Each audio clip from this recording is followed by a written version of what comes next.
I mean, you made that call on New Year's Day to basically sort of step up that enforcement and step up those penalties. What can you tell us? Has tangible progress been made after you made that very public call? Yeah, thank you. So I have convened with federal, state, county, and local law enforcement. We have worked to identify ways that we can be more effective in terms of making arrests and collecting evidence and prosecuting and holding accountable those who are engaged in criminal destruction. There was an honest admission in our first meeting that some of the tools that we use in law enforcement have not evolved as quickly as some of the tactics being used by the groups who are engaged in this kind of activity. We've agreed that we should ask the legislature to work on a statewide basis to evaluate either new statutes or strengthening existing statutes or providing additional tools to local law enforcement that would help them to make arrests and provide better evidence. And I've also had conversations with other jurisdictional leaders and with mayors from other jurisdictions, not only around the state and around the country.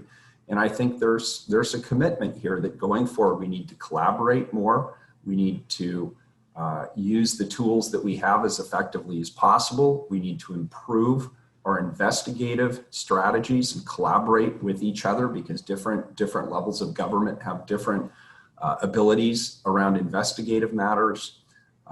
But it's going to take some time. And as much as I'd like this to go away right away, I acknowledge it's going to require some not only tactical changes at the local level, but it's going to require collaborations that don't exist, including stronger mutual aid at the local level. And it's going to require the legislature to work with us at all levels of government to strengthen the tools we have in place. We've got to stop this ongoing destruction and violence. I feel very strongly about that.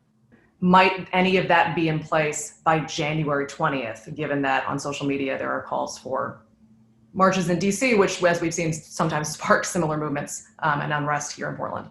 So I can tell you that at the city level, we are working through our Bureau of Emergency Management to coordinate all of our bureaus. I can tell you that I'm working with state, federal, county, and local law enforcement to make sure that we understand what the worst case scenario possibilities are on January 20th, and that as much as possible, we'll be prepared collectively to address those issues.